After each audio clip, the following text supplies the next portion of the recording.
बहुत समय पहले की बात है। विक्रमादित्य नामक राजा उज्जैन पर शासन करते थे। वे अपने समय के सभी शासकों में बहुत लोकप्रिय और निडर थे। एक दिन जब वे दरबार का काम देख रहे थे तो एक साधु उनके पास आया। उसने उन्हें एक फल दिया। राजा के अनुसार वह फल उन्हें दरबार में भेंट किया गया था, इसलिए उस पर सारी प्रजा का अधिकार था। उन्होंने खजांची से कहा कि उस फल को लेप लगाकर सावधानी से रख दिया जाए। अगले दिन साधु फिर दरबार में आया और उसने राजा विक्रमादित्य को एक अन्य फल भेंट किया। इस तरह साधु बारंबार राजा के पास आने लगा। वह हर बार राजा को एक फल भेंट में देता और वापस चला जाता। एक दिन साधु ने दरबार में आकर राजा से कहा, हे राजन, वे सारे फल कहाँ हैं जो मैंने आपको दिए थे? राजा उसे उस जगह पर ले गए जहाँ वे सारे फल रखे गए थे। साधु ने राजा से कहा कि वह उनमें से एक फल काटे। जब राजा ने फल काटा तो वह हैरान रह गया। उस फल के भीतर एक रत्न छिपा था, यानी हर फल में एक रत्न था। साधु ने मुस्कुराकर कहा, राजन, मैं आपको और भी ऐसे रत्न दे सकता हूँ। आपकी राजधानी और प्रजा संपन्न हो जाएंगी, लेकिन आपको भी मेरे लिए कुछ करना होगा। राजा ने एक पल सोचा और बोले, मैं आपके लिए क्या कर सकता हूँ? साधु ने कहा, राजन, टनकपुर के जंगल में पीपल का एक पेड़ है जिस पर एक शव उल्टा लटका हुआ है। आपको वह शव लाकर मुझे देना होगा। ये सुनकर राजा आश्चर्य में परच गए। उन्होंने पूछा, वह किसकी लाश है? आप वह लाश लेकर क्या करेंगे, या उससे मेरी प्रजा का भला कैसे हो सकता है? ये मेरी समझ में नहीं आ रहा है। साधु ने राजा विक्रमादित्य को बताया कि उस लाश में बेताल नामक एक भूत रहता है।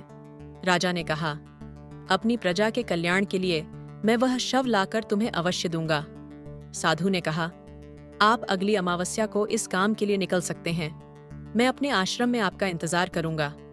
इस तरह अगली अमावस्या की रात राजा विक्रमादित्य टनकपुर के जंगल की ओर गए। कई घंटों की खोज के बाद उन्हें पीपल का वह पेड़ दिखाई दिया। उन्होंने लाश को खींचकर नीचे उतारा, उसे अपने कंधों पर रखा और साधु के आश्रम की ओर चल दिए। यदि राजा की जगह कोई दूसरा होता तो उसे डर लगता, लेकिन वे तो निडर होकर आगे बढ़ते जा रहे थे।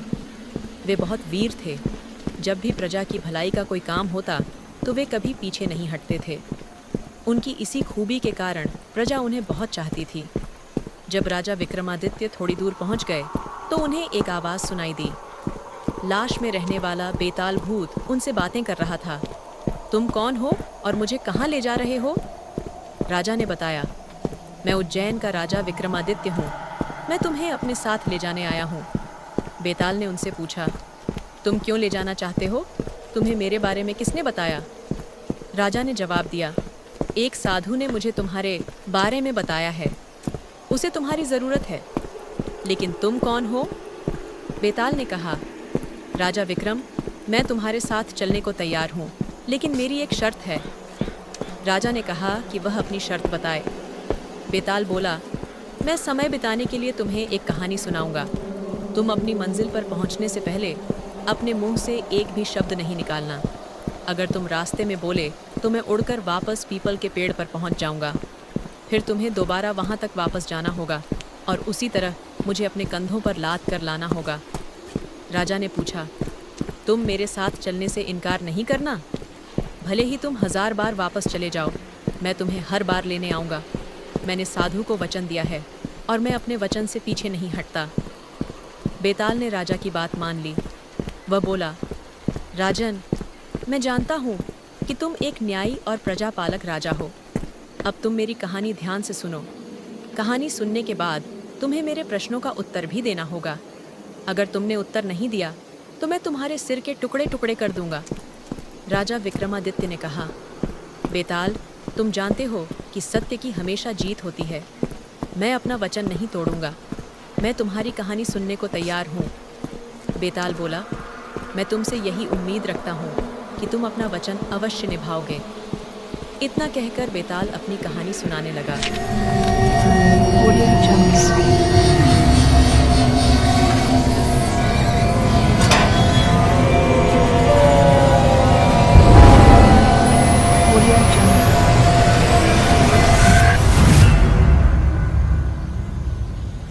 एक दिन एक बूढ़ा आदमी अपने 2 नेत्रहीन बेटों के साथ राजा के दरबार में गया और बोला, महाराज, मुझे अपने व्यवसाय में भारी घाटा हुआ है। अगर आप मुझे सोने के 1000 सिक्के उधार दे दें तो मैं आपका एहसान मानूंगा। मैं अपने बेटों को आपके पास छोड़ जाता हूँ। मेरे बेटे देख नहीं सकते, लेकिन वे बहुत गुणी हैं। मेरा बड़ा बेटा घोड़ों का पारखी है और छोटा बेटा हर तरह के रत्नों की परख कर सकता है। ये सुनकर राजा आश्चर्यचकित रह गया। उसने बूढ़े की बात मान ली और उसे सोने के 1000 सिक्के देकर विदा कर दिया। दिन बीतने लगे। एक दिन दरबार में घोड़ों का एक व्यापारी आया। वह राजा को एक अरबी घोड़ा बेचना चाहता था। राजा ने नेत्रहीन लड़के से घोड़े की परख करने को कहा। उस लड़के ने घोड़े को छूकर परखन शुरू किया। ये देखकर घोड़े के व्यापारी को गुस्सा आ गया। उसने कहा, महाराज, भला एक अंधा लड़का घोड़े की परख कैसे कर सकता है? तभी वह लड़का बोला, महाराज, ये घोड़ा न खरीदें, ये अपने सवार को चोट पहुंचा सकता है। राजा ने एक पल के लिए कुछ सोचा, फिर कहा, एक अच्छे घुड़सवार को इसकी सवारी करने के लिए बुलाओ। ज्यों ही घुड़सवार उस पर बैठने लगा, घोड़े ने उसे पटक दिया। घोड़े का व्यापारी बोला, यह मेरे साथ तो कभी ऐसा बर्ताव नहीं करता। अंधे लड़के ने कहा, दरअसल ये घोड़ा किसी भी ग्वाले को चोट नहीं पहुंचाता। क्या तुम पहले ग्वाले थे? घोड़े का व्यापारी हड़बड़ाकर बोला, तुम्हें कैसे पता चला? अंधे लड़के ने जवाब दिया, वह तो मैंने तुम्हारे घोड़े को सूंघकर ही जान लिया था। कुछ दिनों बाद एक जौहरी अमूल्य रत्न लेकर दरबार में आया। राजा ने छोटे लड़के को उसकी परख के लिए बुलाया। छोटे लड़के ने रत्न को अपनी हथेलियों में रखकर कई बार मला। फिर वह राजा से बोला, महाराज, यह रत्न अनमोल है, परंतु जो भी इसे रखेगा उसके लिए यह अशुभ होगा। यह रत्न इस जौहरी के परिवार में 2 मौतों का कारण बन चुका है। राजा ने जौहरी की ओर देखा तो उसने शर्म से अपनी आंखें झुका लीं। ये बात सच थी। जौहरी राजा से माफी मांगने लगा। राजा ने उसे माफ कर दिया और वह अपना सा मुंह लेकर चला गया। राजा दोनों अंधे लड़कों का हुनर देखकर हैरान हो गया। उसने तो कभी सोचा भी नहीं था कि कोई अंधा व्यक्ति इतना समझदार हो सकता है। राजा ने सोचा कि उन दोनों लड़कों को अपना मंत्री बनाया जा सकता है। उसने मन ही मन निश्चय कर लिया कि उनके पिता के आते ही वह दोनों लड़कों को अपने दरबार में रख लेगा। कुछ दिनों बाद बूढ़ा आदमी वापस आया तो राजा ने कहा, मैंने तुम्हारे बेटों की प्रतिभा देख ली है, तुम में क्या गुण है? बूढ़ा आदमी बोला, मैं आपको किसी भी व्यक्ति की असलियत बता सकता हूँ। राजा ने पूछा, अच्छा बताओ, मैं कौन है? बूढ़ा बोला, आप एक चोर के बेटे हैं। यह सुनकर राजा को गुस्सा आ गया। उसने बूढ़े और उसके दोनों बेटों के सिर को धड़ से अलग करने का आदेश दे दिया। जब कहानी खत्म हुई तो बेताल ने राजा विक्रमादित्य से पूछा, विक्रमा बता, क्या उस राजा का न्याय उचित था? जल्दी बोल, वरना तेरे सिर के टुकड़े टुकड़े हो जाएंगे। राजा विक्रमादित्य ने जवाब दिया, नहीं, ये उचित नहीं था, लेकिन इसमें बूढ़े का भी दोष है। उसे इस बात का एहसास नहीं था कि वह राजा को क्या बताने जा रहा है। उसे बोलने से पहले सोचना चाहिए था।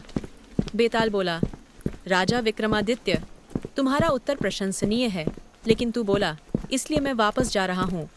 इतना कहकर बेताल पीपल के पेड़ की ओर उड़ चला और राजा उसके पीछे दौड़े।